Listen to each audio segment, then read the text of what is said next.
caso haja alguma dificuldade, né, para conectar, para acessar o dia de aula, é que essa aula fique disponível aí para a gente, tá?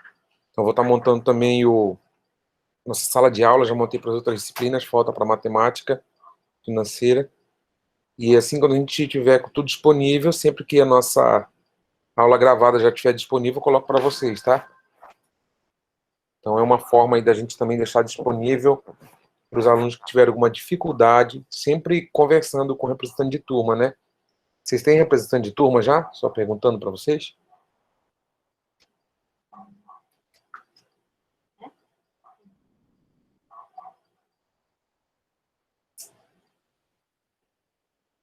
Tem? Não tem? Vocês estão me ouvindo, pessoal? Só para confirmar.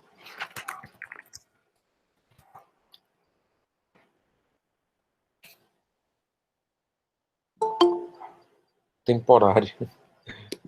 O Vinícius é temporário. Pro tempore, né, pessoal? Vamos escolher alguém aí para ficar o tempo todo. O tempo todo não, né? Mas escolher pelo menos um ou duas pessoas aí para ficar disponível para passar os recados, né? Tanto da turma para o professor, como do professor para a turma. Só cuidado com essa lógica de representação, né? Eu sempre alerto para que o representante de turma não seja um representante de professor, né? Para isso, normalmente o professor tem um monitor que vai fazer o acesso das informações do professor para a turma. O representante de turma são os interesses da turma mesmo, né? Representados diante das coordenações, diante das turmas, diante dos professores das disciplinas, né? Então, guardem sempre esse papel na representação de turma, para que vocês representem a vontade da turma, né? Por isso que é bom ter uma eleição.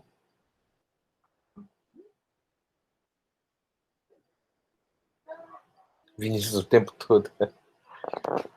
Beleza. Show de bola. Então tá, pessoal, vou fazer o seguinte. Eu estou trabalhando a apostila que eu vou colocar, eu não queria colocar essa apostila, porque eu estou preparando um material, e sim, está demorando mais tempo do que eu esperava.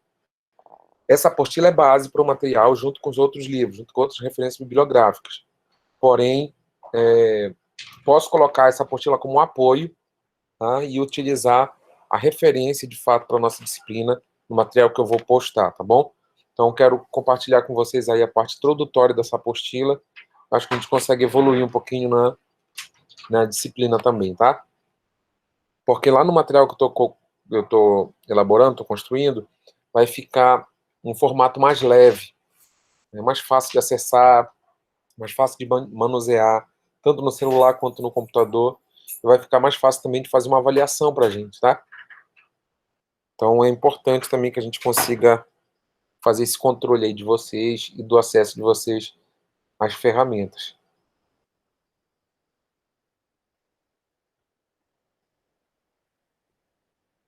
Não está conseguindo ouvir bem, Rosana? Está travando, é isso?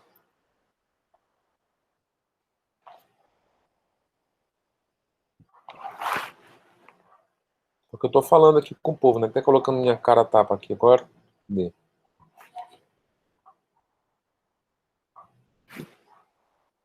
Estou aqui diante de vocês, cabelo arrepiadinho, né?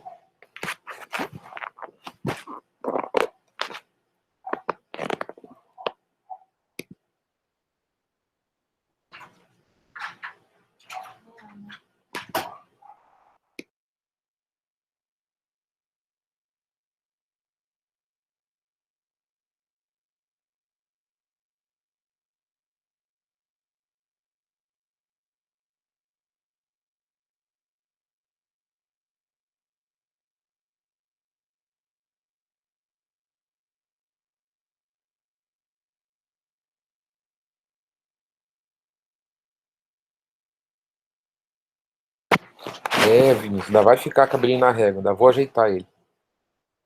Ia ser hoje, mas hoje tem aula com vocês, mais tarde uma aula lá do pessoal do Tribunal de Justiça. Não vai dar. Para outro dia. Aula de quarta-feira. Eu tenho que olhar direitinho para passar esse aviso, tá? É a Bianca, né, que tá perguntando. Mas eu tô mais preocupado aqui com a Rosana, falou que estava me escutando mal. Melhorou, Rosana? Dá um ok aí, por favor.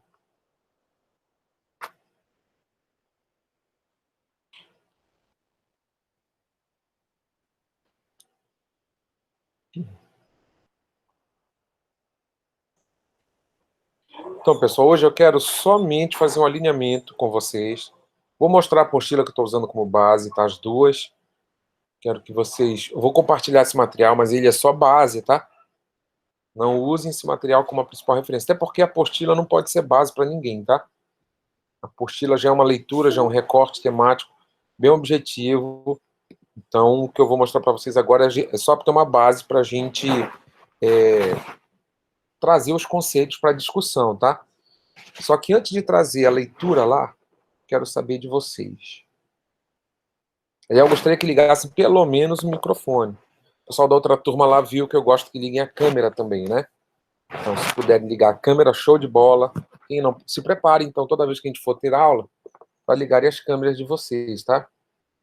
Lembrando que a nossa avaliação recebe um formato continuado, né? A gente não tem uma prova fechada, um exercício específico, né? A gente vai fazer isso na interação. Isso ajuda muito, né? Ligar a câmera, você trazer os quesitos, né?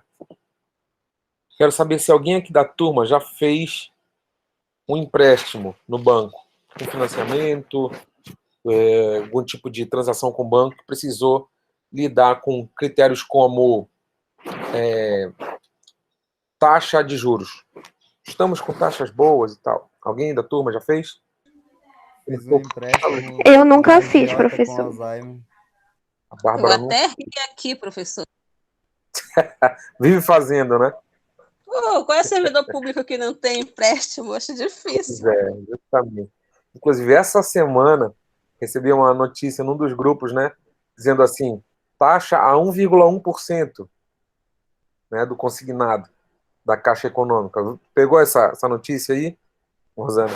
Não estava sabendo, não. Não estava Já sabendo. dá, já dá para negociar dívida com taxa mais alta, né? Pega uma taxa de 2 e pouco, já joga nessa de um pouquinho e torce para ter um troco, né? Assim. É verdade, mas esse negócio no caso, renegociar a dívida é muito complicado, porque você Pois acaba pagando duas vezes, né? E como eu não entendo muito desse lado do cálculo dos juros, como eu já lhe falei na aula passada, eu tenho evitado até, tenho até fugido dos empréstimos por conta dessas taxas que são assustadoras. certo. Agora, muito bom você ter falado isso. Só quero saber se mais alguém da turma tem alguma experiência com empréstimo, tipo eu, a Rosana. Me inclua aí, tá, Rosana? Não me excluo, não. Oi, Boa Yara. tarde. Oi, Yara. Eu fiz um empréstimo para pagar a dívida do ano passado. Uhum. Chegou a negociar a taxa, alguma coisa? Só condições de prazo e parcela? Condições de prazo e parcela, renegociei pela segunda vez e eu estou Uhum. pagando o dobro do que eu já É tinha negociado. cruel, né? É uma facada. Me dá um arrependimento tão grande. Na hora da gente pegar o dinheiro é bom, né? Na hora de É pagar é tão ruim. ótimo. Na hora de pagar é tão ruim. É. Olha, eu tinha um colega, Yara e Rosana. A gente está falando de empréstimo, né, pessoal? Isso é Isso. para a gente fazer um alinhamento com algumas palavras que eu vou entrar no mérito com vocês logo mais. Mas eu tinha um colega que eu era policial militar aqui do estado do Amapá e tinha um colega que estudava comigo, né? Eu sou economista e tal, eu estudava com ele, também economista, junto com outro colega que é matemático, também nós três soldados da PM, né? Estudávamos na época para o concurso da Receita do Estado. Estudávamos não, né? Eles estudavam. Quando eles tinham uma questão mais difícil, assim, eles vinham aqui em casa para a gente discutir, tirar as dúvidas e tal, a gente fazia isso juntos. Só que eu não me dediquei, né? Eu não me dediquei a estudar, me preparar para o concurso. E eles sim foram monitores de cursinho, ficaram estudando mais de ano para o curso e tal. E eu, sinceramente, não tive toda essa dedicação. Conclusão, eles passaram e eu não passei. E uma vez recebi uma, uma visita de um deles, o mais chegado, que tinha um colega mais chegado entre os dois, né? Chegou comigo aqui em casa e falou assim: Rodson, olha, parece que todo mês eu faço um empréstimo, só que eu não tenho que pagar depois. Eu disse: ah, filha da mãe, ainda veio esfregar na minha cara, né? E de fato, o salário dele bem alto, né? O auditor da Receita Estadual aqui está fazendo mais de 35 mil reais no Amapá, né? Bruto. Aí desconta o imposto de renda, que é a maior taxa, né? Teto da contribuição. Então ele ainda tem um bom salário mesmo com altos descontos. E aí ele estava falando justamente sobre isso, né? Poxa, Rod, se a gente luta tanto, batalha tanto, e paga muitos juros. A gente vai entender o que é pagar muitos juros. Como é que a gente pode negociar uma taxa? O nosso comportamento de assalariado, o foco principal sempre vai ser parcela, que a gente vai olhar a parcela e ver quanto essa parcela vai impactar quanto no meu salário. Se eu tenho um salário mínimo, tá ali 1.000 e pouquinhos reais, vamos lá, R$ 1.000 líquido redondo, né? Eu ganho 1.200 e pouco, com os descontos, R$ 1.000. Estou com R$ 1.000 líquido. Eu olho uma parcela ali de R$ 300, por uma parcela pesada para R$ 1.000 por mês, mas eu acho que eu consigo pagar. Aí você acaba fazendo negociações, transações que cabem dentro dessa parcela, ou até um pouquinho mais, mas você sabe que vai sofrer mais também para pagar. A gente acaba olhando muito para a parcela. Né? Tá errado fazer isso? Não, não tá errado. Só é complicado, você perde poder de negociação, poder de barganha, quando você olha para a sua capacidade de pagamento e esquece das taxas. A taxa é muito importante. Cadê a Bianca disse aqui? Eu nunca fiz, mas minha mãe já. Aí depois estava reclamando dos juros. Pois é, todo mundo que empresta, não importa a taxa que seja, vai reclamar dos juros. Sabe por quê? Porque os juros, a gente vai ver a classificação técnica dos juros, tá? Mas os juros ele é uma remuneração pelo tempo. Né? Então, dependendo do prazo que você está contratando, o prazo mais longo vai demandar retribuição pelo tempo maior. Né? Você tem um tempo maior, você vai pagar mais juros. Com tempo mais curto, você paga menos juros. Então, tem uma mecânica na hora da gente fazer a negociação de juros, de qualquer que seja o empréstimo, financiamento, para a gente levar isso em consideração. Eu comprei um carro em agosto, e quando eu fui na concessionária, a taxa do meu banco estava mais baixa que a taxa da concessionária. E aí eu falei, olha, está saindo a tanto. Cara, o vendedor ficou maluco, falou, cara, incrível essa taxa aí, porque a gente não está conseguindo baixar mais o nosso negócio. E assim, a parcela estava saindo quase R$ 500 mais baixa e o prazo menor ainda que o deles. Ele não estava entendendo o cálculo. Aí eu disse, olha, vamos aproveitar que deu a louca no gerente, né? Deu a louca no gerente, aproveite, não sei quanto por cento de juro. Então, essas são técnicas de você fazer uma negociação eficiente para que você saia com uma sensação de negócio bem feito.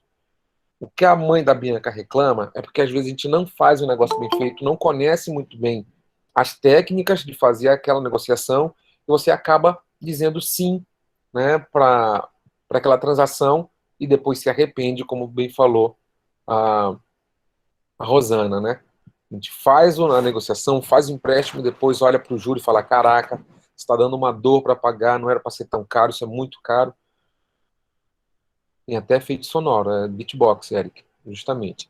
Então, quando uma proposta quer ser atrativa, né, ela faz de tudo para alcançar.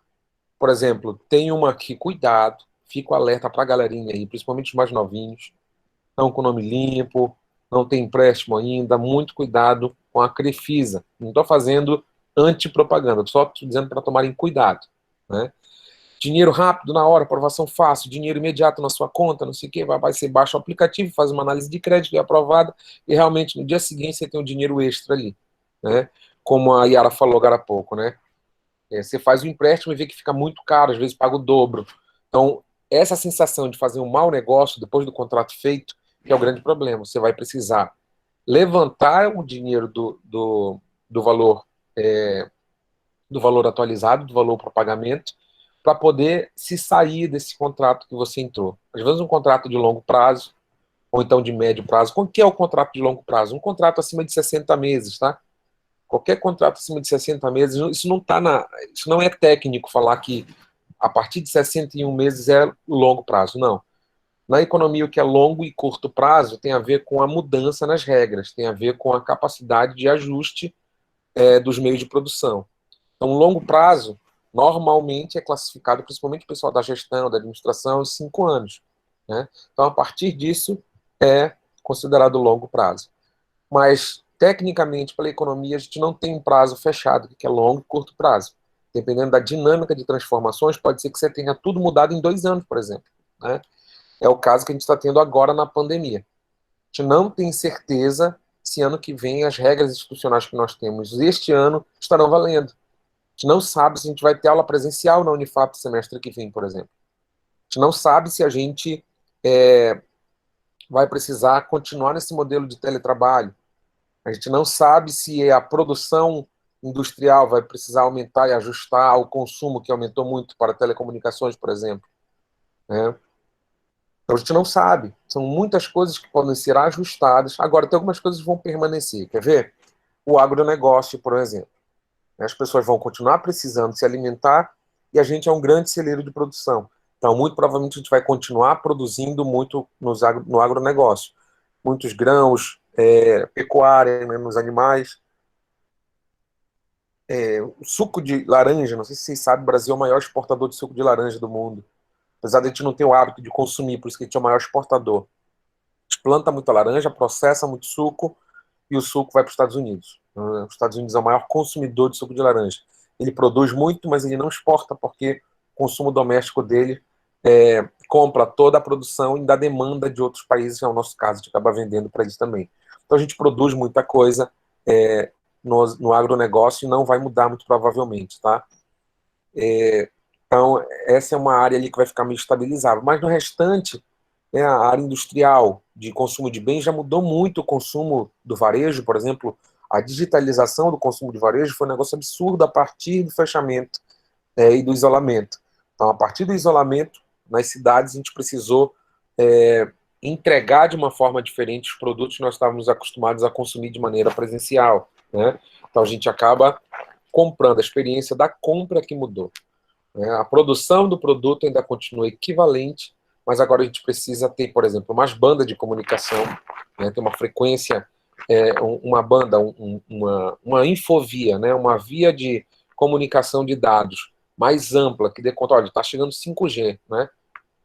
Quem for comprar o iPhone 12, boa sorte, está custando ali o mais baratinho, coisa de R$ 6.900, né?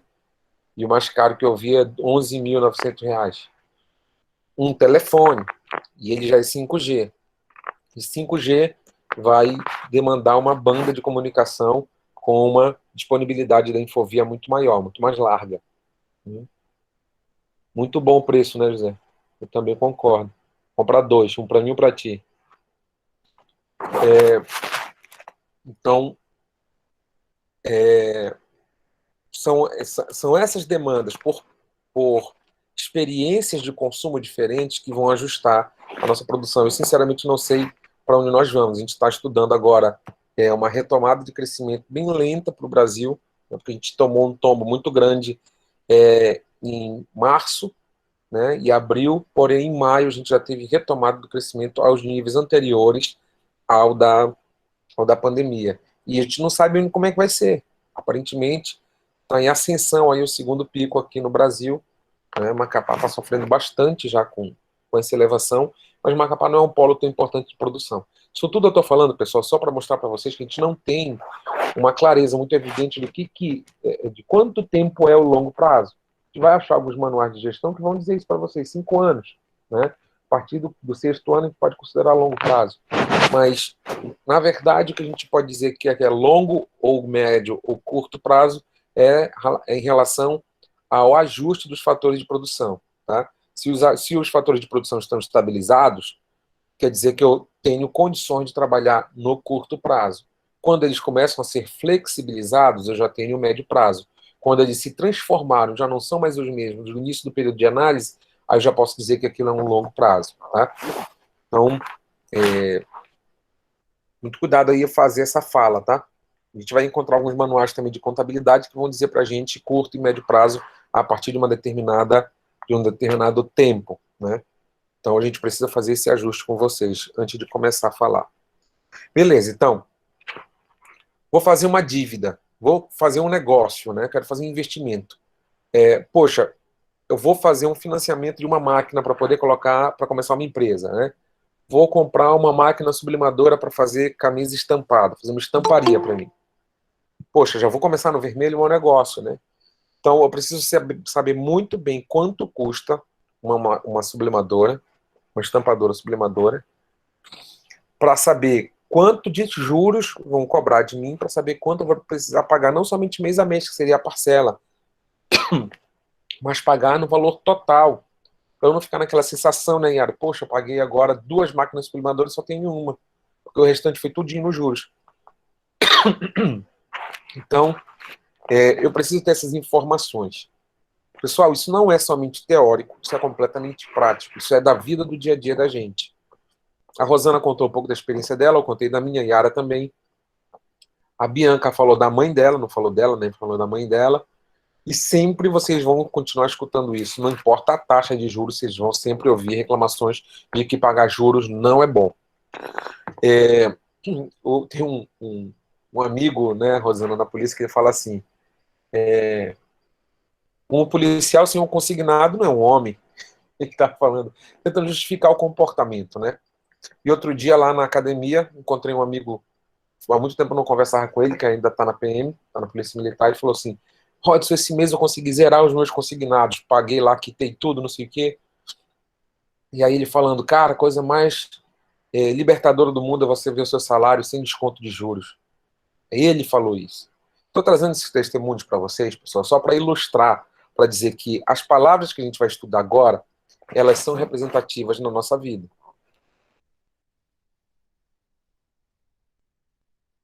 São representativas não somente na vida de um funcionário público que faz empréstimo, mas, por exemplo, tem colegas de vocês aí que apresentou interesse em como ajustar investimento na Bolsa de Valores, por exemplo, né?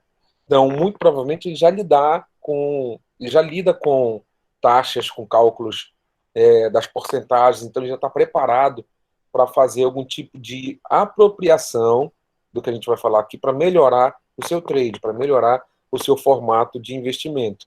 Então, juros e as taxas não são pagas somente quando a gente toma um empréstimo. Quando a gente faz um empréstimo, que é um movimento contrário, que é um investimento, a gente também precisa saber calcular muito bem o nosso capital, saber calcular também muito bem o montante, calcular muito bem os juros e as taxas. Tá? Então, dito isso, né, contando essas historinhas para vocês, quero entrar agora no mérito das definições que a gente vai trabalhar. Mas antes, quero saber se ficou alguma dúvida desse contato que eu fiz agora com vocês e se tem alguém querendo me falar alguma coisinha antes de a gente entrar lá nas referências. Ainda não, né? Então, vamos lá. Deixa eu colocar aqui na tela.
Ok, pessoal, vou só compartilhar minha tela.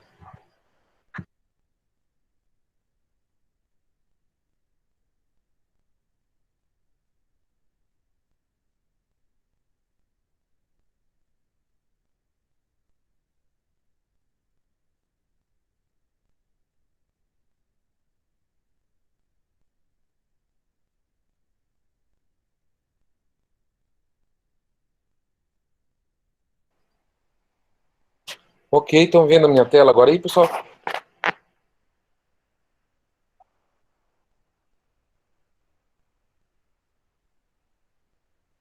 Show de bola. Deixa eu tentar colocar isso. Ok, vamos lá. Então tá aqui.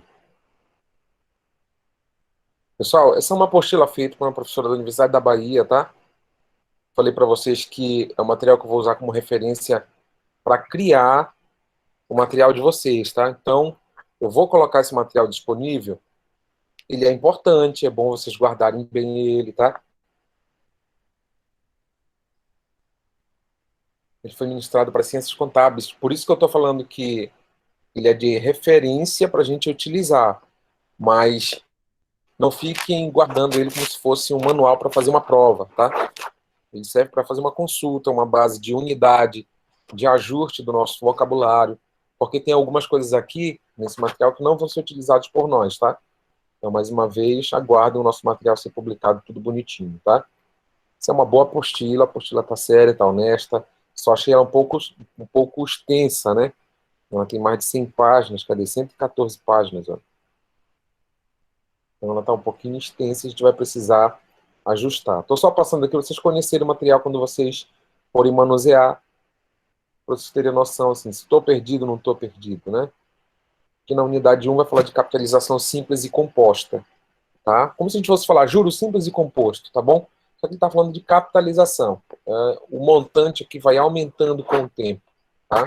Em um empréstimo, né, ou então descontos, né, desconto simples e desconto composto, o cálculo vai diminuindo com o passar do tempo, né?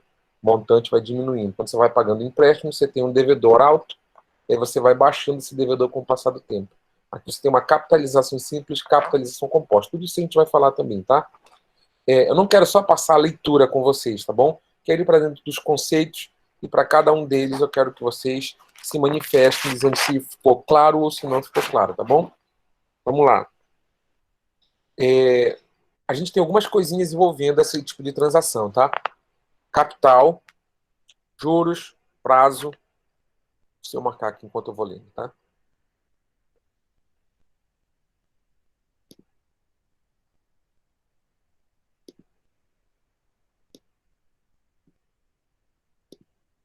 Capital, juros, prazo, taxa de juros, que é diferente de juros, montante. Tá? Hoje a gente vai chegar até montante. Coisa simples. Ah, professor, já tem uma fórmula matemática ali, não sei o que. Calma. Tá? A fórmula matemática é uma ferramenta para ajudar a gente na nossa compreensão, tá? Mas não é uma coisa para a gente, eu tenho que decorar essa. Não, são coisas que vêm aqui para ajustar. Quando está com um conceito na ponta na ponta dos cascos, né, a gente sabe muito bem o que a gente está fazendo. Que é outra, olha, de taxa de juros. Vamos chegar lá, até o finalzinho da aula de hoje a gente termina o nosso lero aqui. Vamos lá. Então, capital. O que é capital? Deixa eu tentar apagar aqui.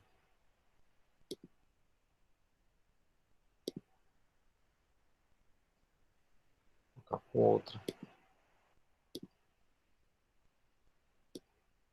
Vai ficar um pouco diferente, não tem problema. Capital é a quantia em dinheiro, olha só, capital é a quantia em dinheiro, então é unitário, tá? A gente pode falar em notação decimal unitária ou em notação percentual, tá? A gente falar em notação percentual, a gente vai ter o símbolo do porcento, né? Da percentagem logo depois da nossa notação. Mas normalmente quando a gente fala de capital, a gente está falando em uma notação unitária ou então um termo absoluto. O termo absoluto ele vem em reais, o termo relativo ele vem em percentuais. Então sempre eu vou estar ilustrando para vocês. Por que eu estou falando isso agora? Se a gente for fazer a diferença entre juros e taxa de juros, isso vai ser importante, tá? Quem quiser dar print na tela, né, pessoal, já fica à vontade, porque tempos modernos, né? O ideal, pelo menos para mim, é ter um caderninho do lado, né, uma caneta colorida, né? Eu, às vezes eu vou anotando as coisas, vou colocando de vermelho, de azul. Né? Isso é comigo. Né? Eu tenho necessidade de anotar. Tem gente que não tem necessidade de anotar, né? É mais visual. Então, se a pessoa que é mais visual, dá um print na tela, já fica com uma imagenzinha aí reservada para que a gente tenha a memória e depois recorra, né, vá atrás dessa informação. Então, o que é capital? É a quantia em dinheiro na data zero, no início de tudo. O que é data zero? Lá quando a gente estudava física, né, a gente fala T0 e T1, né? T0 ou TF, T final, né? O T0 seria o tempo inicial, e o TF ou T1, tempo final. Então, aí seria o nosso tempo ou data zero, tá? É a quantia em dinheiro na data zero, ou seja, no início da aplicação. Pode ser o dinheiro,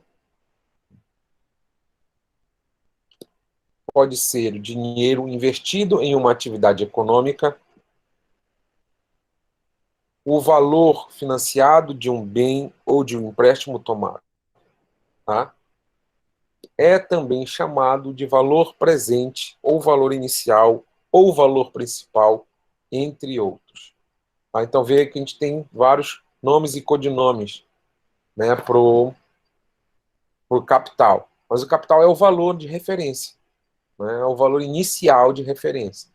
Então, quando eu começo uma capitalização, por exemplo, vou começar um investimento, quero investir, começar investindo R$ 100. Né? Então, em cima de R$ 100 vem a taxa, vem os juros, vai aumentar o meu capital com o passar do tempo. Mas o meu capital é a quantia em dinheiro na taxa zero. Puf. Então, dali para frente, ele vai receber um outro nome, a gente vai ver qual é. Mas o capital é o valor que você colocou na transação.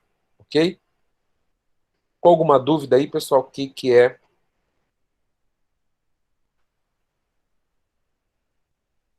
Vai sim, vai ser compartilhado, tá, Yara? Vou compartilhar esse material com essa ressalva que eu estou deixando gravada aí, tá? Com a ressalva. Esse material ele vai servir de apoio, ele não é o nosso material principal, tá bom? É ele que está servindo de apoio para que a gente faça o nosso material principal, que vai ser compartilhado com vocês também, bem bonitinho, tá bom? Qual é a notação para capital? É o C maiúsculo. Tá? Notação para capital, C maiúsculo. Tá? Aqui ele está em itálico, né? É uma notação para deixar diferente de um texto convencional, né? O C sozinho, olha, o J sozinho está itálico também, o N sozinho está itálico também. A taxa também é um I minúsculo no itálico e montante também é um M, só que é maiúsculo em itálico também. Não vamos nos prender, porque principalmente quando a gente vai... Isso é bom quando a gente está escrevendo um manual, né? Que é o caso aqui. Mas quando a gente está fazendo nossas continhas aí, pouco importa se está itálico ou não está itálico, a gente só precisa identificar bem o que é capital, o que é montante, o que é juro, o que é taxa, o que é tempo, tá?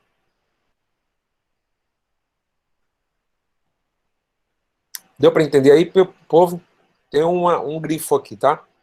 Para evitar problemas de mudança de unidade monetária, utilizaremos sempre aqui, no caso desse manual aqui, tá? Que a gente está lendo. A unidade monetária por ou unidade monetária UM, tá vendo?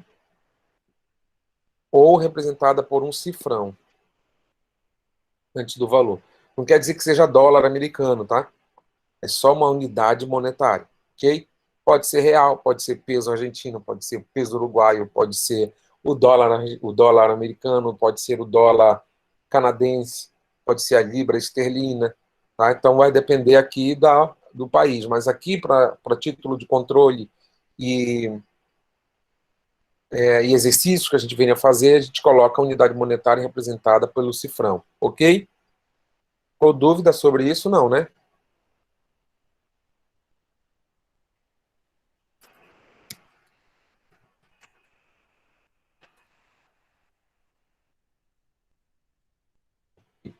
Beleza. Então vamos seguir. Vamos para frente que atrás vem gente. Ok, então já acabamos de ver o que é capital. Né? É o valor principal no tempo zero. Ok? Na nossa data inicial ou data zero. Juros. Não confundir com taxa de juros. Está aqui embaixo, olha. Taxa de juros. A gente vai falar sobre juros, tá? Juros.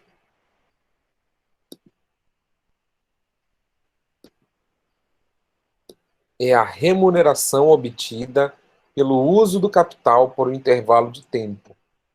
Por isso que fala, tem a ver com o tempo, então. Sim, tem a ver com o tempo. Tem a ver com o tempo e o capital disponível. Por isso que eu falei para vocês, numa negociação de qualquer tipo de transação, seja no empréstimo, no financiamento, você tomando ou entregando ou dando em empréstimo alguma coisa, é importante você ter o domínio dessa linguagem, tá? Então, o juro aí é a remuneração obtida pelo uso do capital por um intervalo de tempo. Ou seja, mais uma vez, uma unidade monetária. Mais uma vez, um termo absoluto. Ou seja, nos juros vai aparecer o cifrãozinho lá na nossa notação de unidade, ok? Isto é o custo do crédito obtido. Pode ser determinado, pode ser entendido também como sendo o aluguel pelo uso do dinheiro. Olha, essa boa aqui, é legal isso daqui. Ó.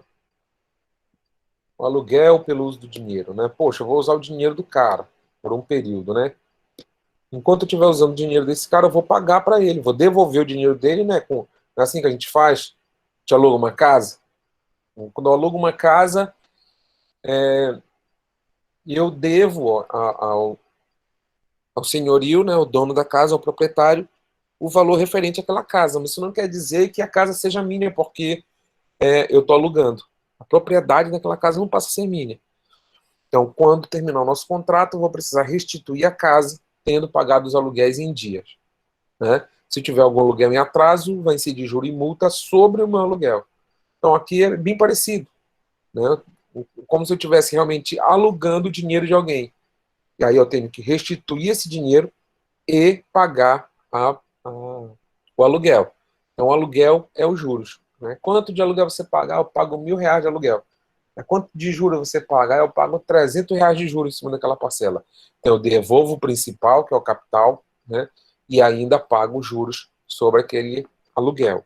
É uma boa forma de enxergar a coisa. Como é que eu escrevo isso? É o J maiúsculo. Lembra que eu falei para vocês? A notação é o J maiúsculo. Juros. Tá? Juros, termo absoluto, não representativo, não relativo, que é representado como uma unidade monetária também. Show? Ficou claro até aí?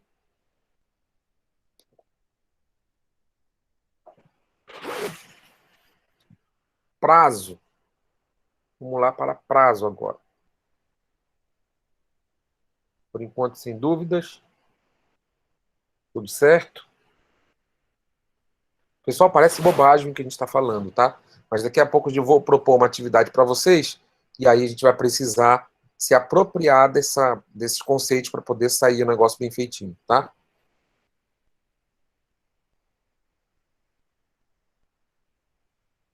Então, prazo, vamos lá. O que é o prazo? É o período ao fim do qual os juros são calculados. 30 meses, 12 meses, tá? É também chamado de período de capitalização. Os mais usados são dia, mês, bimestre, trimestre, semestre ou ano. O mais usual, pessoal, que é a base de referência dos nossos cálculos, tá? É o mensal. Você vai ver ali embaixo nos prazos que de algumas formas a gente usa o mensal fazendo arredondamento no mês a mês. Né? Então a gente vai dar uma olhadinha aí. Outra referência básica que a gente recebe como unidade de tempo, e não é unidade monetária mais, tá? É o dia.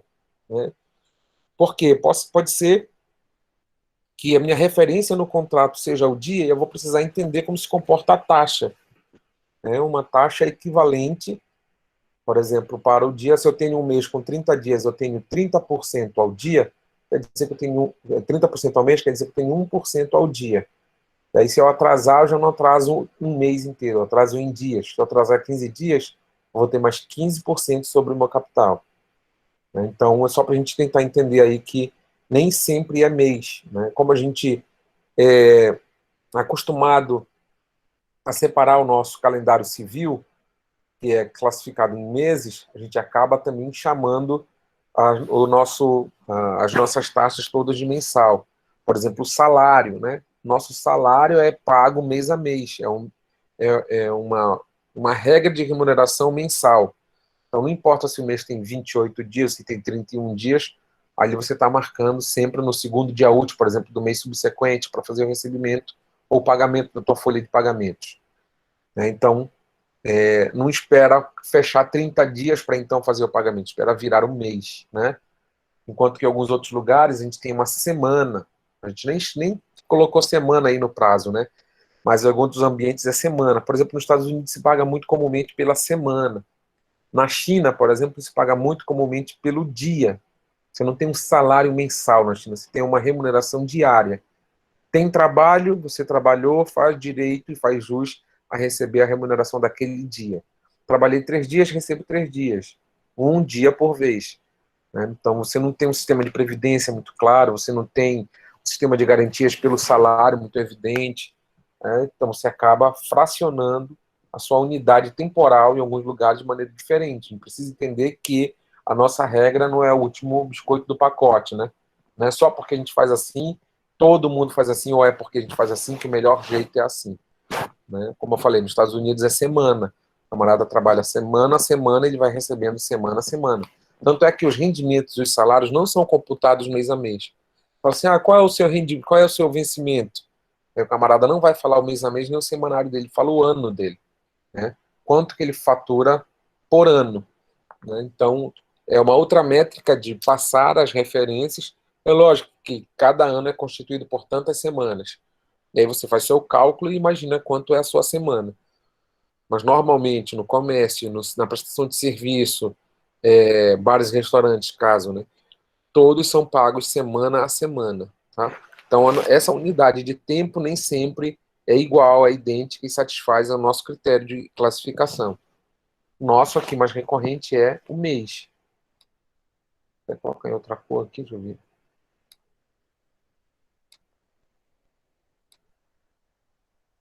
É o mês.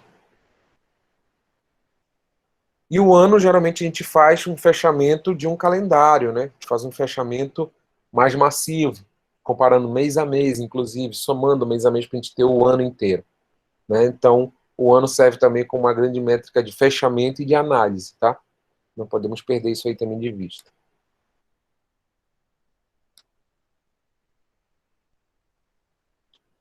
Qual é a anotação do período ou do prazo?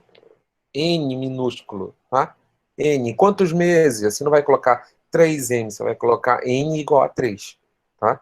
Para a gente não se confundir, a gente não precisa colocar a medida, só que a gente precisa ajustar tanto taxa quanto prazo na mesma medida. Por exemplo, não adianta eu falar uma taxa, a gente vai ver que é a taxa logo aí na sequência, 5% ao ano, e aí eu coloco prazo em meses, eu vou ter que ajustar ano para meses, ou meses para ano, e poder fazer o nosso cálculo, tá? Então, essa que é uma grande complicação da matemática financeira. A matemática financeira é facílimo, tá? É facílimo mesmo. Vocês vão ver com o passar do tempo, tá? Como a gente vai utilizar as métricas da matemática financeira, e só que o que complica um pouquinho essa matemática financeira? Quando a gente precisa fazer um ajuste duodecimal, né?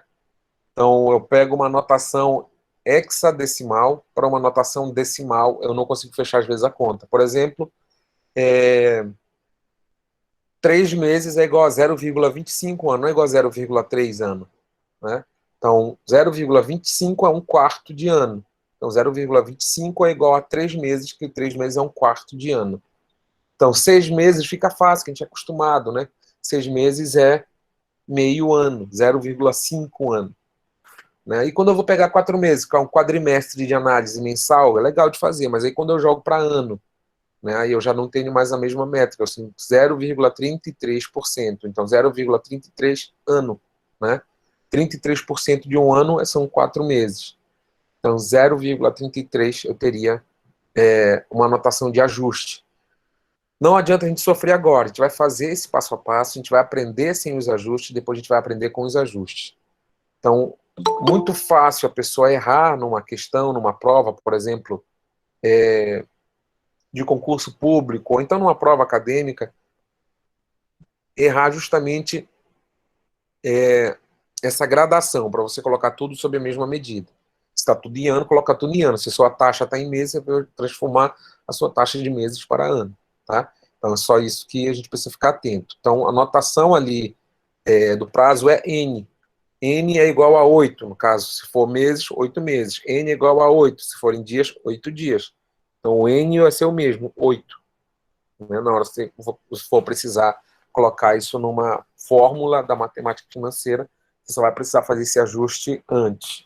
Aí tem técnica, tem métrica para isso, né? Você ajustar, colocar todos os itens, assim como a gente está fazendo, né? Um conceito de cada item e uma questão a gente faz o valor de cada item antes de começar a prova. Tá? Então dá para a gente fazer também. Fechou? Ficou confuso, pessoal? Só perguntar qualquer coisa, tá? Pode ligar o microfone em qualquer momento ou levantar a mão. Acho que tem que levantar, tem. Faz um favor para mim, alguém pode levantar a mão aí só para eu checar se aparece para mim a notificação aqui nessa tela? Não, só o som, né? Eita, agora eu não sei como eu faço para virar.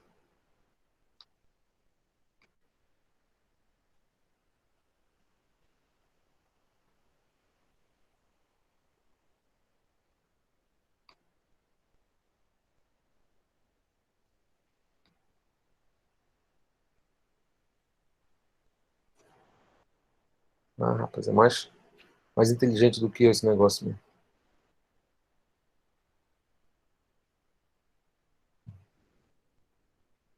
Ok, Bianca, obrigado. Você levantou a mão para testar. Beleza. Qualquer coisa é só levantar a mão ou, por favor, ligar o microfone e falar comigo, tá? Se tiver alguma dúvida, quiser que eu volte no tópico. Vamos seguindo. Então, já falamos, só revisando aqui, de capital, juros e prazo. Agora vamos falar de taxa de juros. Tem até um errozinho aqui que eu já identifiquei, né? Mas chegar no erro eu mostro para vocês. Então, taxa de juros. O que é taxa de juros? É o coeficiente resultante da razão entre o juro e o capital. Caramba, que frase difícil, né? É o coeficiente resultante da razão entre o juro. O que é razão entre juro e capital? É uma divisão entre juro e capital. Tá até ali embaixo, olha, juro dividido pelo capital é igual a taxa, que é o izinho. A gente vai ver a anotação dela daqui a pouco. Então, quando eu faço uma continha como essa, juro dividido pelo capital, eu tenho uma taxa representativa ao juros, taxa de juros, tá? Então, é o coeficiente que é o resultante dessa razão entre juros e capital. A cada taxa deverá vir anexado um período. Então, o período aparece, olha, a gente acabou de falar em prazo aqui, né? O período em que ele se refere. Então, o período é o prazo expresso na limitação entre o mínimo e o máximo do prazo. Então, do mês 7 ao mês 12, são quantos meses aí? Então, você vai ter que incluir do mês 7 ao mês 12 para poder fazer seu cálculo. Assim, elas devem estar de acordo com o prazo, ou seja, eu tenho período que está de acordo com o prazo. Pode ser representado de duas formas. Vamos ver lá. A taxa de juros pode ser representada na forma unitária e, melhor dizendo, ou na forma percentual. Já até adiantei isso um pouquinho para vocês, né? Falei a diferença entre unitário e percentual. A forma unitária da taxa de juros refere-se à unidade do capital, enquanto que a forma percentual aplica acentos do capital. Vamos ver. Na forma unitária, assim calculamos o rendimento da aplicação de uma unidade de capital no intervalo de tempo referido pela taxa. Para efeito de cálculo, sempre é utilizada a taxa na forma unitária. E aqui, ó, deixa eu te dar um exemplo.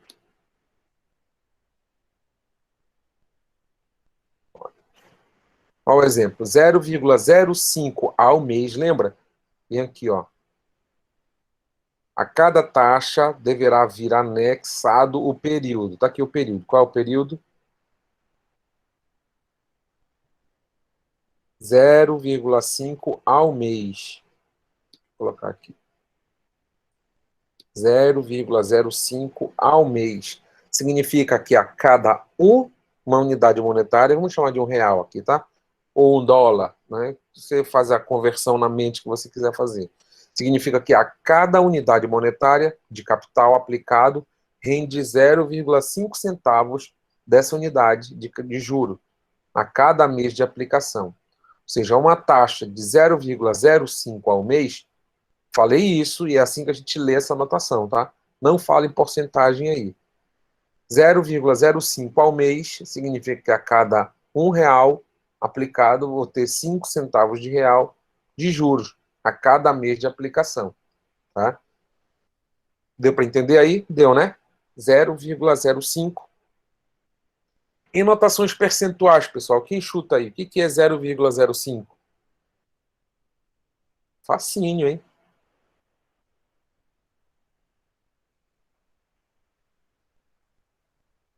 Ninguém chuta. Não precisa chutar, né? Precisa só acertar. 0,5%, professor. 0,5%. Vamos ver aqui as casinhas decimais. Porcento.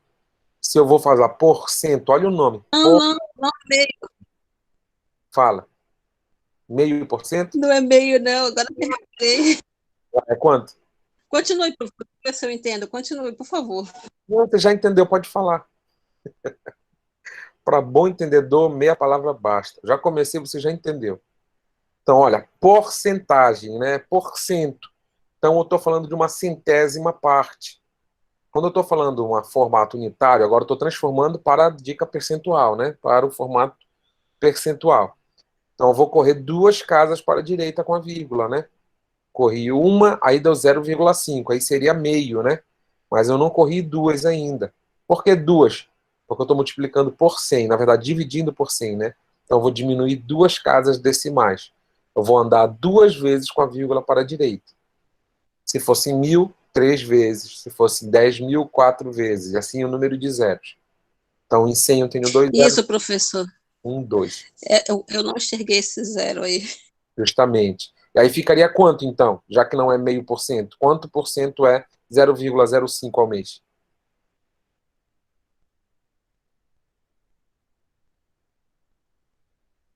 Zero vírgula zero cinco ao mês, então, pessoal, vai ser 5% ao mês, tá? Porque eu corro com essa vírgula para cá, fica meio, eu corro para cá mais uma vez, ela fica, deixa eu aumentar bem aqui, né, para o povo ver bem. Eu estou com essa vírgulazinha aqui, vou correr 2 casas para a direita, eu corro uma casa para cá, ficou 0,5. Coloquei para cá, ficou 5, né? 5,0, no caso, fica 5% ao mês, tá? Então, só para adiantar um pouquinho aqui o próximo tópico para vocês. São notações diferentes para o mesmo sentido, tá? Então, vamos lá. Esse exemplo na forma unitária. 0,05 ao mês significa que a cada R$ 1 de capital aplicado rende 5 centavos de juro, de real, no caso, de 5 centavos de real, de juro a cada mês de aplicação. Fechou? Panelão?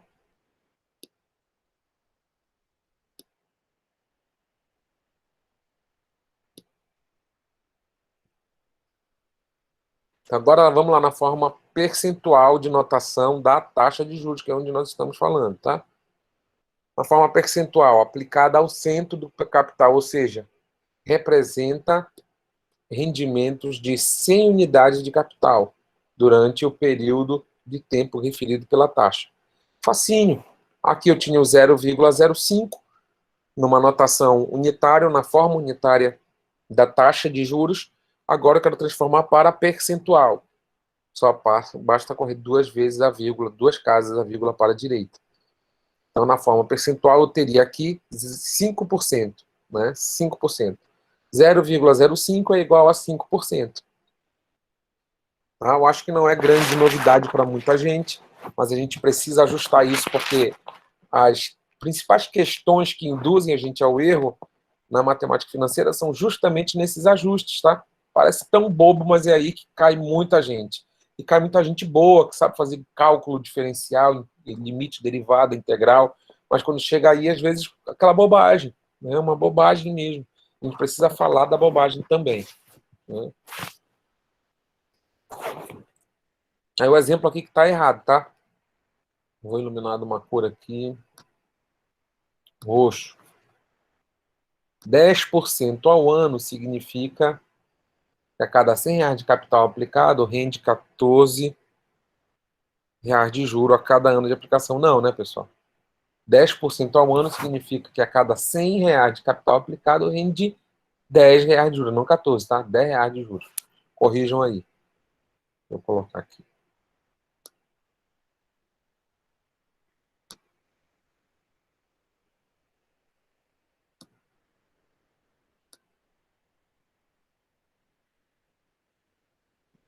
Tá? Agora ele está usando taxas em uma formatação ou então numa inscrição diferente. Tá? Aqui eu estou colocando de maneira unitária 0,05 numa notação decimal e aqui eu estou colocando uma notação percentual. Tá bom? Então, notação decimal e notação percentual. O que está mudando entre esses dois números? Além do valor, evidentemente, que ele é 0,05, né, mas a forma de escrita. Aqui eu tenho um percentual, ali eu não tenho um percentual. Tá? Mas o que continua aqui? O período. 10% ao ano. O que tem ali em cima? 0,05 ao mês. Então, o período sempre vai estar ali do ladinho. Tá? Como é que eu escrevo taxa de juros? Esse izinho aqui, ó. O izinho minúsculo. Né? Esse izinho aqui representa, na notação da matemática financeira, taxa de juros. Então, a gente pode dizer que taxa de juros é igual ao juro dividido pelo capital. Deixa eu tirar esse coloridinho aqui dessa página.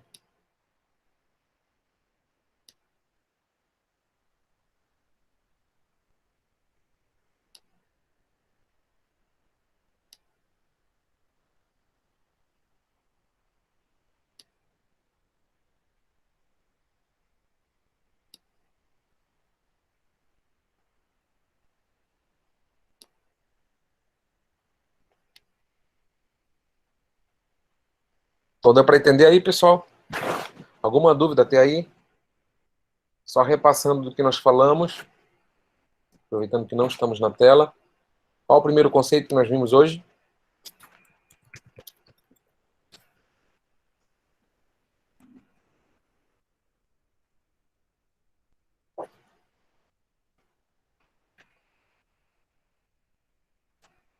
Vamos lá, reforçar. Qual foi o primeiro de todos que nós vimos?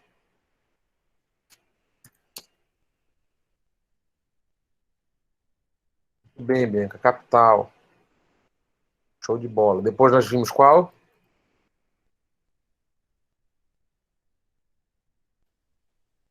Juros. Muito bem. Depois de juros a gente viu qual?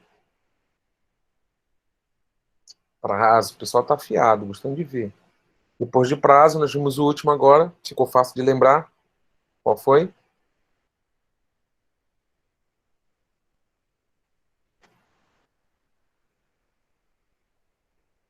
Taxa de juros, muito bem. Show de bola. Quer dizer que a galera está assistindo a aula mesmo, né? Não tem ninguém assistindo tieta nessa hora, né? Legal. Antes de a gente falar do último, que é montante, né, a gente vai ver aqui umas formas de notação, tá? Para a gente entender o que está escrito, tá? Para simplificar, utilizamos ou utilizaremos em alguns momentos as seguintes abreviações. Ao dia, A.D. Ao mês, A.M. Assim vai, né? Ao bimestre, A.B. Ao trimestre, A.T. Ao semestre. Essas notações, deixa eu colocar aqui, elas não são convencionais, tá? Essas aqui em rosa. Mas as demais são muito usuais. A gente usa bastante ao mês, ao dia e ao ano. Onde que a gente usa essas outras que estão em rosa aí? Normalmente a gente usa para fazer uma prova, né? Para complicar a vida do aluno. Lembra que eu falei para vocês? A gente coloca uma taxa, por exemplo, ao semestre e coloca um prazo por mês. Você vai precisar ajustar as medidas aí, né? Ou tudo em semestre ou tudo em mês. Então os cálculos ficam diferentes dependendo da métrica de medição que você vai utilizar, tá? Só esse adendo aí para fechar bem em questão de taxa. Então, ao mês, ao ano são as mais usuais, principalmente na nossa vida cotidiana. Muito dificilmente você vai ver um banco transacionando ao dia. Muito dificilmente você vai ver uma taxa ao semestre, tá? Essa taxa ao semestre, às vezes, ela é calculada numa aquisição de um bem imobiliário, né? Então, vou comprar uma casa, um apartamento, uma vaga de garagem, né? Vou comprar um terreno. Às vezes a gente tem algumas prestações que a gente chama, não esqueci agora o nome da prestação, mas ela é calculada ao semestre, tá? Então, às vezes você paga uma taxa um pouco mais alta ou um pouco mais baixa a taxa, mas o valor do mês um pouco mais alto, porque você sofre um cálculo intermediário também, tá? Mas normalmente os bancos, as instituições, os empregadores, os agiotas da vida vão tudo calcular ao mês, né? Talvez com um dia de atraso, algum agiota aí calcule ao dia. Aí você vai ter que também saber essa taxa. Melhor não saber, né? Principalmente não devendo ao agiota. Mas rola. Estou falando do mundo prático, né? Preciso falar do mundo prático com vocês. Vamos para a última? Vamos lá. Montante. O que é montante?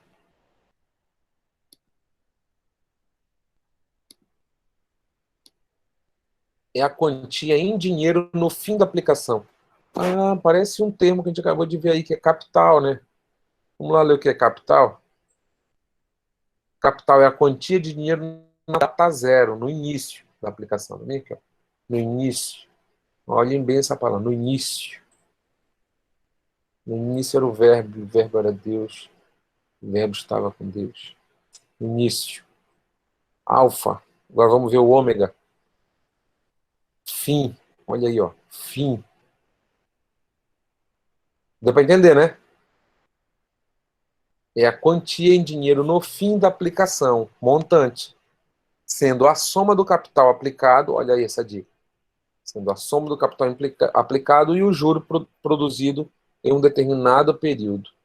É também chamado de valor futuro, valor final, saldo, entre outros. Olha, essa palavra saldo é legal. Saldo tem a ver com a posição, né? Qual é o saldo do empréstimo? Depende. Para quando? O saldo atual do empréstimo é o saldo calculado para hoje. O saldo final do empréstimo é o saldo calculado na data final, né? O saldo para daqui a 3 meses. Posso calcular um saldo para daqui a 3 meses. Qual é a notação do montante, então? M. M maiúsculo. Então, matematicamente, temos que o montante é igual a capital mais os juros. Fácil, né, pessoal? Você tem que devolver o capital para a pessoa que te emprestou e somar os juros. Lembra que é o aluguel do capital, o aluguel daquele empréstimo. E aí você tem um montante. Então, o montante é igual a capital mais os juros. Deu para entender? Ficou claro? Legal.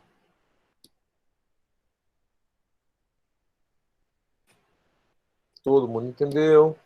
Ficou tudo muito claro?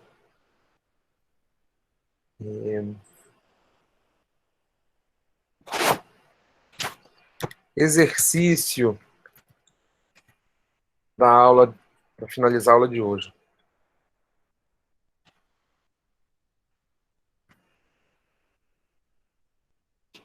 Eu vou mandar no meu e-mail, tá? Só ligar meu computador aqui na tomada.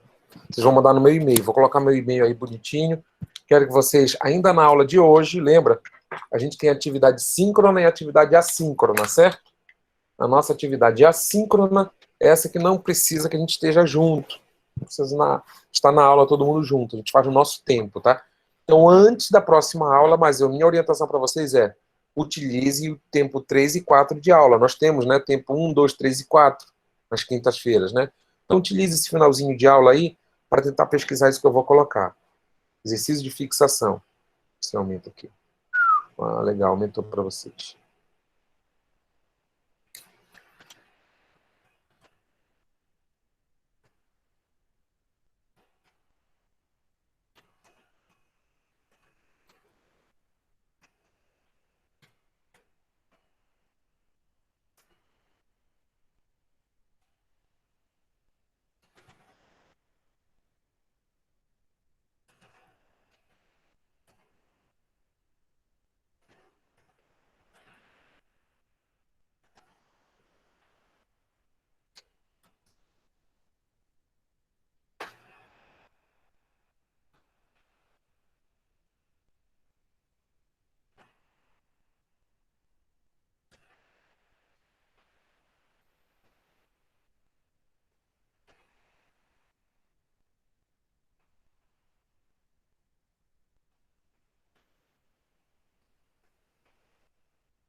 Aí, ó, exercício de fixação.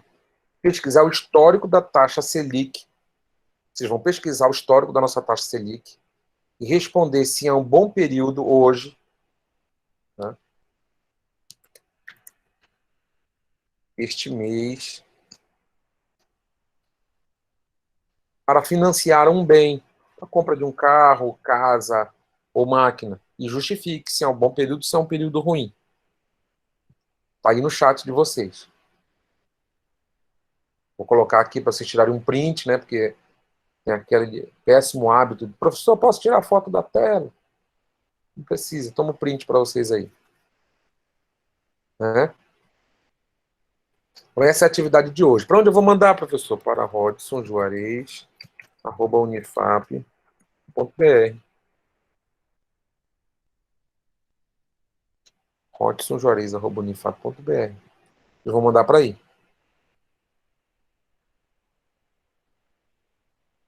Pegou todo mundo? E professor? Oi. E professor? Diga. No início do ano, eu olhei a taxa Selic, início do ano, foi início do ano. Aí, 2%, né? Eu acho que foi início do ano, agosto, deixa eu lembrar aqui. Acho que foi em agosto. Estava 2%, porque a restituição do imposto de renda é calculada com base na taxa Selic, né? Sim. E aí, eu vi 2%, disse, caramba, será que está rendendo sobre o montante de 2% ao mês? Então, vai dar bem, né, esse negócio. Aí depois verificando, não é isso. Aí eu não consegui entender a taxa Selic, que diz que está rendendo 2%. Aí eu fui ver que esse valor total dela, na verdade, é anual, professor? É anual. Ou ele é mensal? É anual. É anual. É isso, então, que vocês pesquisem, Rosana. Não antecipa o sofrimento do povo. Eu quero que vocês pesquisem a taxa Selic em 5 anos. De 5 anos para cá, ela foi mudando com o tempo, tá? Inclusive, ela não é a mesma, viu, Rosana, do início do semestre para cá, do início do ano para cá. Mudou também, tá?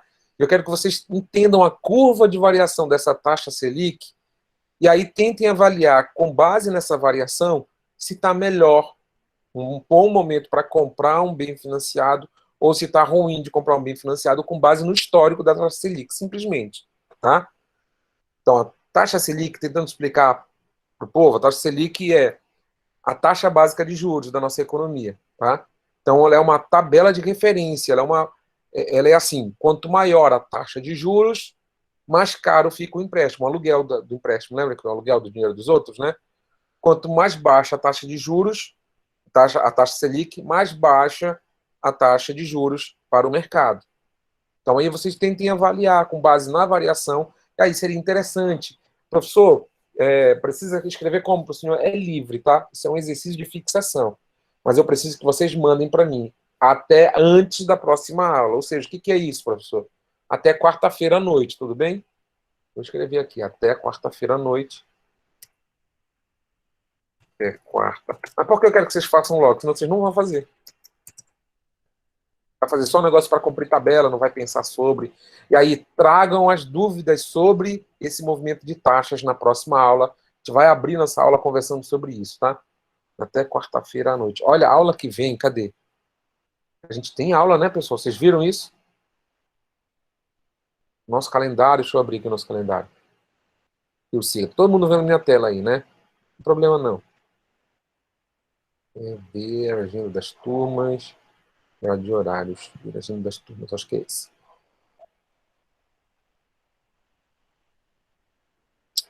Oh boy, tem que entrar de novo. Vai lá. A próxima aula é dia 24, véspera de Natal, já não tem nada, né? É aí que eu tô querendo chegar com vocês. É a nossa véspera de Natal.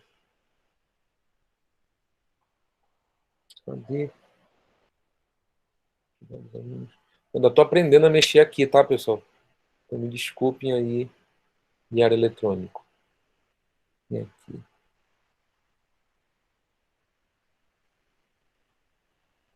Diário da turma. Eu só quero ver se está programado na sala dia 24, que dia 24, em tese, não é feriado. Feriado é dia 25, né? Não vai abrir aqui, não.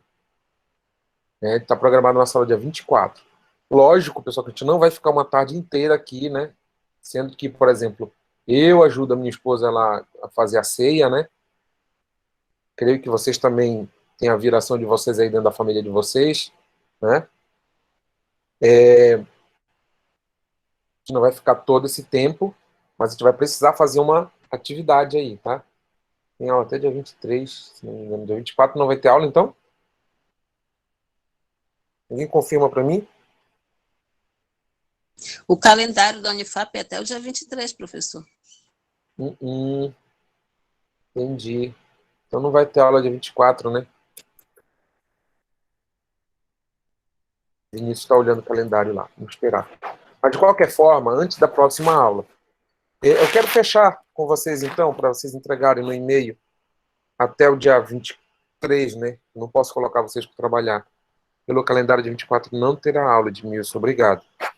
Então, entregar no e-mail até o dia 23. Fica só aquela dica, pessoal. Eu sei que nem todo mundo pode vir à aula, mas já fica uma dica. Olha, estou dando aí um espaço de quase uma semana para entregar um trabalho simples, tá? Isso já vai compor nota da gente. Quanto de nota? Eu preciso colocar isso na programação, tá? Direitinho. Mas, assim, isso é gradativo, pessoal, porque como é que eu faço o hábito, pessoal? Eu não sei, por exemplo, quanto vai custar cada questão até a gente fechar cada atividade, quantas atividades a gente vai fazer. Porque eu posso propor uma atividade no meio de uma aula, por exemplo, né? E aí, a métrica é a seguinte: tira 10 quem entregou todas. Né? Quem deixou de entregar uma, não quer dizer que vai tirar 9, vai tirar 8. Né? Depende de quantas questões a gente vai fazer. Agora, o certo é que só vai tirar 10 quem entregou todas. Entreguei todas, vou tirar 10? Não. São coisas diferentes. Só vai tirar 10 quem entregou todas. Quem entregou todas e participou das aulas. Então tem uma métrica de avaliação continuada aí, tá? Eu vou passar isso para vocês com mais calma. Como eu disse para vocês, estou fechando o nosso material, mas isso não é justificativo para a gente não ter as aulas e ficar patinando, né? A gente vai avançar ao passo que eu termino o material, que vai ficar uma ótima memória para a gente também, tá? Construção desse material. Então, entregar no e-mail até dia 23/12/2020. Qual e-mail? Já coloquei lá, rodsonjuarez@unifap.br, tá? Justamente, Bianca.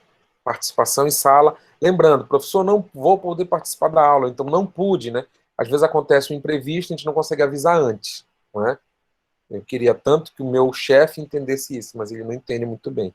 Olha, quando for acontecer um imprevisto, avisa. Eu digo, chefe, imprevisto. É um imprevisto, né? Estou falando isso para vocês que a gente teve esse papo ontem. Né?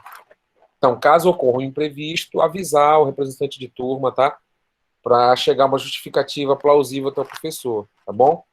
Então, não usem essa métrica como uma leniência constante, né? Ah, não pude hoje, também não vou poder semana que vem, daqui a 2 semanas vai acontecer um imprevisto também, já me programo para isso.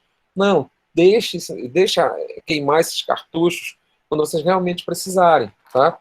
Então, poxa, eu posso justificar uma, não vou dar limite para você, eu posso justificar até 3 ausências, não vou dar esse limite, tá?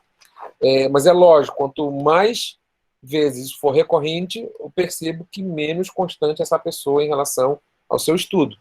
E aí ela precisa entender que a lei da semeadura também serve aqui na nossa aula, né? Qual é a lei da semeadura? Eu só planto aquilo que eu colho, não adianta eu querer colher uma coisa que eu não plantei, né? Então, se você plantou a ausência, você não vai colher 10. Não é normal isso, né? Acho que a gente precisa entender isso também na nossa vida, né? Então, se eu estou priorizando meu curso, muito provavelmente eu vou tirar 10. Se eu não estou priorizando, provavelmente eu vou ficar ali pela meiota, se eu tiver aproveitamento, né?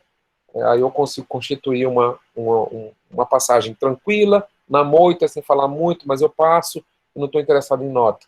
Não, poxa, eu quero minha nota, mas numa disciplina fácil dessa, com o professor flexível assim, eu tirar 10, né, velho? O ideal é tirar 10. Não é não? Ok, pessoal, ficamos por aqui. Eu vou colocar esse material para vocês, eu vou ver como é que faz isso no SIGA, que eu ainda não entendi muito bem. Oi? Só uma informação, professor. Diga. Como na quinta-feira será 24, na quinta-feira seguinte será 31, nós retornaremos quando? Em fevereiro? Porque em janeiro, alguns cursos optaram pelas férias, né? Aí eu lhe pergunto, nós vamos tirar férias em janeiro e vamos voltar em fevereiro? Não, a gente não optou pelas férias em janeiro. A gente optou por levar o calendário direto, Ah, beleza, ótimo. tá? Foi a nossa opção de colegiado. Eu acho que você já tem essa notícia para outras disciplinas, né? Então eu não posso ir. Porque... Desculpe. É que eu não posso ir contra a orientação do colegiado, né? A gente decidiu isso em uma reunião de colegiado, então a gente precisa seguir a orientação, né? Férias só do Verdade, carnaval. verdade. Algumas disciplinas irão ter férias, alguns professores darão férias, outros não.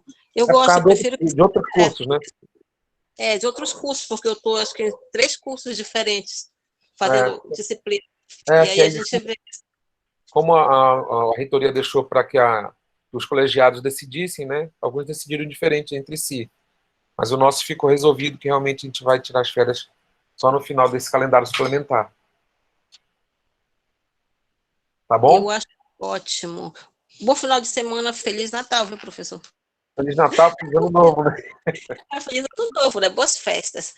Na Daí, primeira, eu vou... na primeira Sim. quinta-feira do ano que vem, então a gente está junto. Mas olha, eu queria esse material de vocês antes do Natal, tá bom? Então não relaxem, eu sei que a gente vai precisar abraçar com restrições nossos familiares, né? Mas não esqueça que a gente tem esse tiro curto, né? Que é esse semestre, para a gente poder avançar legal, tá bom? Então tá, pessoal, grande abraço a todos. Até o ano que vem.